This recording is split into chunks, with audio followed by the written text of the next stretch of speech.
There is a conversation that millions of men are not having. Not with their doctors, not with their partners, not even with themselves. It is a conversation about energy, drive, mood, muscle, and the quiet deterioration that sets in when testosterone levels fall below the threshold the body needs to function at its best. For decades, this conversation was dismissed. Men were told it was aging. They were told to exercise more, sleep more, stress less. They were told, in effect, to accept a diminished version of themselves and call it normal. Welcome to the next Biz Thing. I am Marcus J. Diploma. Today we are examining a clinic that is changing that conversation and building a serious business in the process. The company is MYTRT, and you can find them at mytrt.com. They are a doctor-led, GMC-registered testosterone replacement therapy clinic based in the United Kingdom, offering personalized protocols for men who are ready to take their hormonal health seriously. Let us start with the clinical reality, because context matters. Testosterone is not simply a performance-enhancing curiosity for bodybuilders.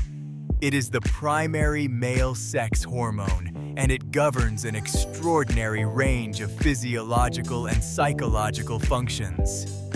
Bone density, muscle mass, fat distribution, red blood cell production, libido, mood, cognitive function, energy, sleep quality. When testosterone levels decline, and they decline naturally at a rate of roughly 1 to 2% per year after a man's 30s, the effects are systemic. They are not dramatic at first. They accumulate gradually across years until a man finds himself wondering why he is tired all the time, why his motivation has evaporated, why his body is not responding to exercise the way it used to. This is not a rare condition. Studies suggest that between 15 and 40% of men over the age of 40 have testosterone levels that qualify as clinically low by accepted medical standards. And yet the diagnostic rate is a fraction of that. Why? Because accessing proper hormone assessment within conventional healthcare systems is notoriously difficult.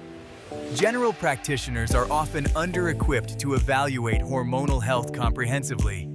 Referral pathways to endocrinology can take months. And the stigma that surrounds anything associated with testosterone, the cultural conflation of TRT with performance enhancement, with cheating, with vanity, keeps many men from seeking help at all. MyTRT exists to solve this. As a GMC-registered clinic, they operate within the regulatory framework that governs medical practice in the United Kingdom. GMC registration is not a marketing badge. It is a requirement for legitimate medical practice, and it represents meaningful accountability. It means that the practitioners involved are answerable to a professional body, that the treatments offered meet clinical standards, and that patients have recourse if something goes wrong. In the emerging landscape of private men's health clinics, this matters enormously. The doctor-led model is equally significant. TRT is not a supplement.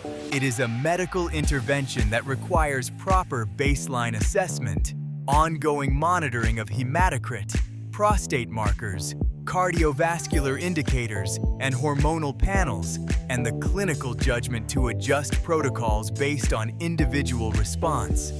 A clinic that puts qualified physicians at the center of every patient relationship is a clinic that is prioritizing outcomes over volume.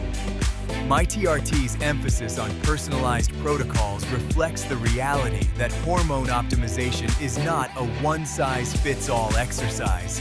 The right dose, the right formulation, the right administration method, these vary from patient to patient and require a clinician who is paying attention. From a business perspective, MYTRT is operating in one of the most dynamically growing segments of the global healthcare market.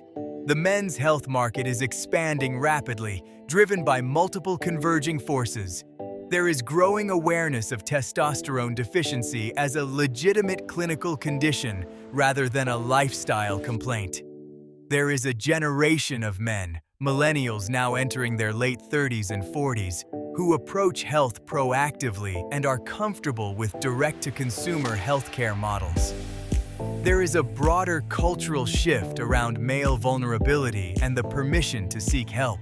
And there is the structural reality of overextended NHS capacity creating a substantial private market for services that patients simply cannot access quickly enough through the public system. The direct-to-patient model that MyTRT appears to embrace is particularly well-suited to this moment. Men who are experiencing symptoms of low testosterone are often not in acute distress. They are functioning, working, managing their lives, but they are aware that something is not right, and they want answers on their timeline, not the timeline of an overloaded referral system. A clinic that can provide online consultations, home blood testing, and a clear, medically supervised pathway to treatment is meeting a genuine unmet need. The personalized protocol element deserves more attention than it typically receives in discussions of TRT. There are multiple testosterone formulations available: injections, gels, patches, pellets, and each has different pharmacokinetics, different administration requirements, and different suitability profiles depending on the patient's lifestyle, health history, and personal preferences. A clinic that takes the time to understand these variables and design a protocol around the individual, rather than defaulting to whatever is easiest to administer, is demonstrating a level of clinical sophistication that will drive retention and referral. Retention is everything in a subscription-based medical model. A patient who is being effectively managed, whose symptoms have improved, who feels heard by their clinical team, is a patient who stays. They refer their friends. They write reviews. They become advocates in the online communities and forums where men discuss their experiences with TRT. And those communities are substantial, active, and influential. MyTRT's focus on quality of care is therefore not just an ethical commitment. It is a growth strategy. What does the competitive landscape look like? The private men's hormone health space in the UK is growing, with several clinics competing for the same patient population.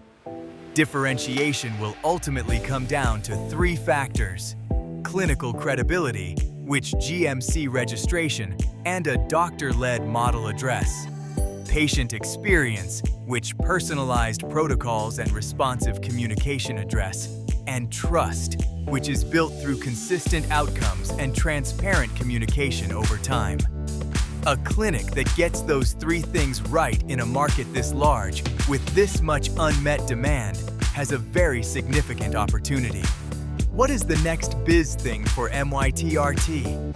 I would expect to see expansion of the treatment portfolio beyond testosterone replacement to include broader hormonal and metabolic health services, investment in the digital infrastructure that supports ongoing patient monitoring and communication, potentially a move toward a membership model that bundles ongoing clinical oversight with regular testing and protocol adjustments, and perhaps, if the regulatory environment permits, international expansion, because the problem they are solving is not unique to the United Kingdom.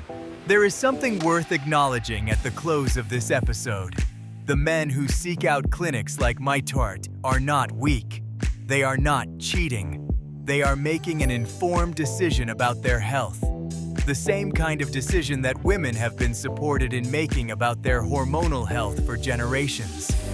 The double standard that has kept men from accessing hormonal care is dissolving, and clinics like MyTRT are both a symptom of that change and an accelerant of it.